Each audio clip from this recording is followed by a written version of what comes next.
feel like you had to push through in scaling?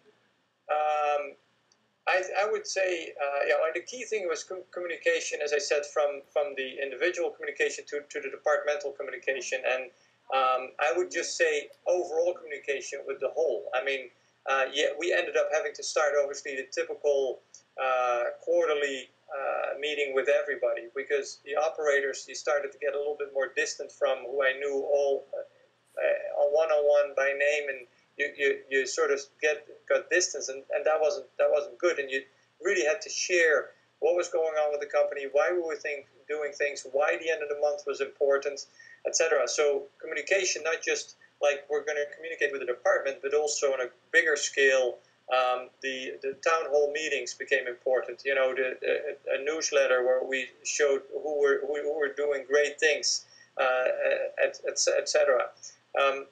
The other element I would say on the HR side is recognition. You tend to recognize somebody individually easier and quicker than a department, and that could not be forgotten. And we have to remind ourselves at times.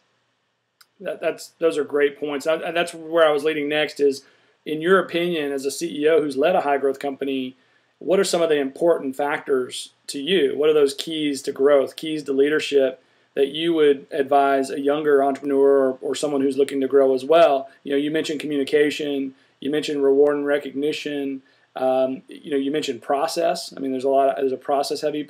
What else? Just talk a little bit about some real tactical things that you did that helped to smooth the transition on the growth.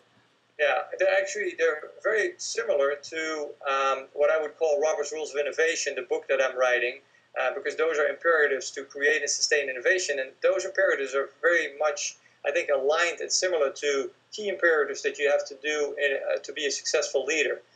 To me, it all starts with inspiration and the culture creation. I mean, you set the example as the CEO. I happen to be an early riser, but I was in the office early. That doesn't mean that I expect everybody to be there, but people know you're giving it an effort. The overall attitude you communicate and share, although we're in a recession, walking with the shoulders down and the head down doesn't help everybody else if they see you being uncomfortable and out of your zone. You need to get people excited and motivated. And as I said, culture.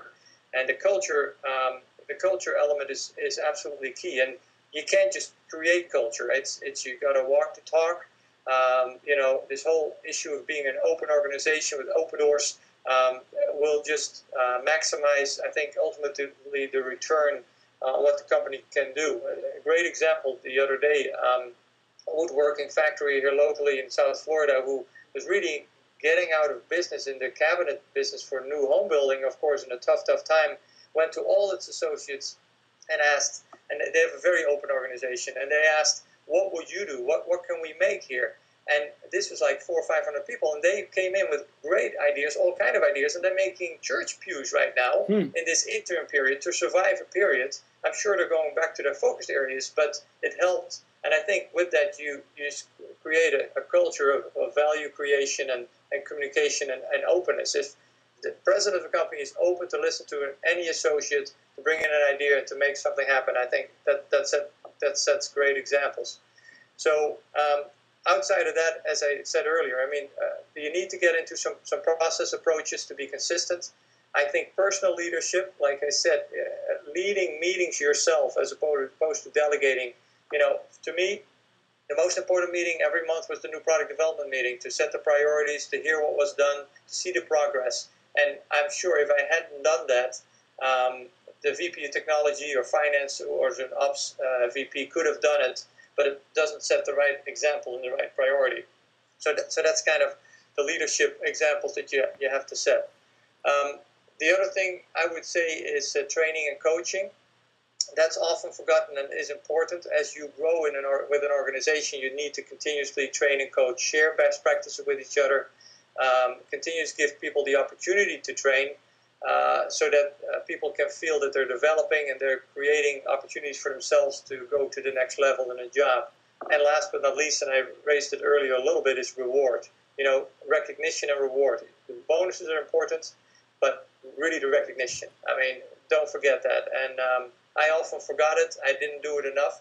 but you learn and you realize how much people really appreciate it. And it's not just about big awards, annual sales awards. It's recognizing good, solid efforts that really help the company. Absolutely. Well, let me put you on the spot. One last question, and then we'll wrap up. If you're talking to me and we sit down at lunch and you've just met me, or maybe I'm a brother-in-law or something, and I'm running a small company. Let's just say it's 3 million looking at 10 million. I mean, just really excellent product, growing like a weed.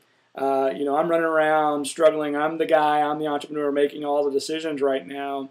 What is the one biggest thing that you would tell me to do in terms of a real powerful tip? Okay, Robert, you need to do X, and then the one biggest watch out.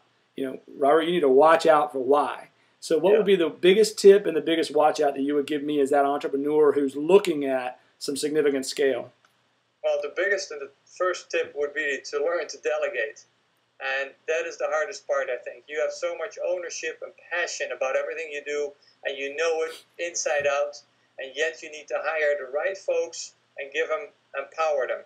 And, I saw this at Sterling Retail Group, which is part of Kohler, and we had 40 people in the marketing department. I ended up empowering a lot of people, and it was amazing how much people just flourished because you let them loose, and that's what you need to do. And it's tough, okay?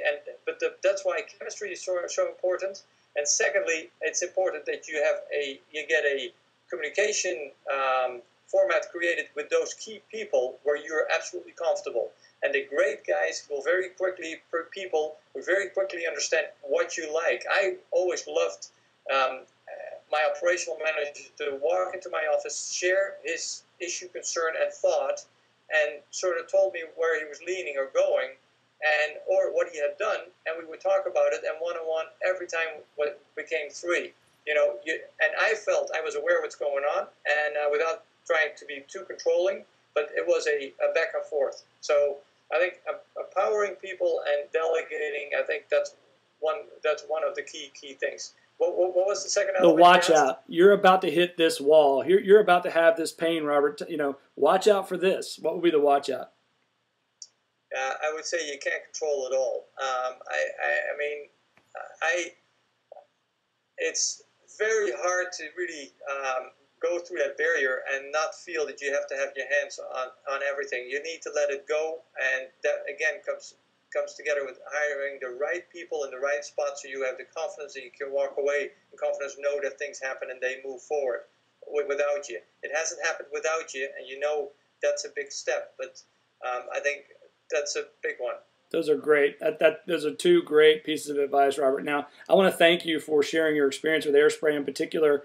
I also want to note to the audience in particular that you are an expert on innovation, and you're writing a book called Robert's Rules of Innovation. Can we bring you back to talk about that in another interview? Yeah, I'd be happy to. I would love to invite your audience to check out innovationcoach.com.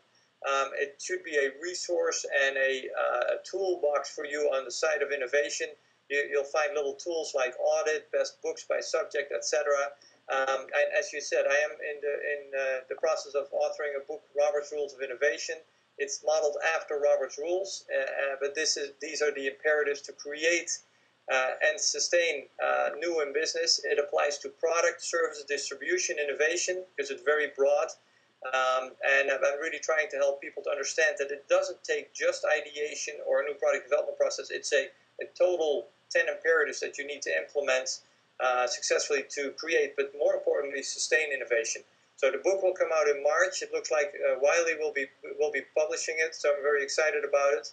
I'd be happy to come back and talk a little bit more about that. I appreciate it. I can't speak highly enough of your site. I get your RSS, feedback loops and a newsletter, and I recommend everybody go check out the site. And the reason we're talking to Robert today is because he's so passionate about what he does, and that's key to anything, key to being successful at anything. And I think that Robert has shown us today and given us some great tips on how you can be successful as well. So thank you very much, Robert. I truly appreciate your time. Wonderful interview.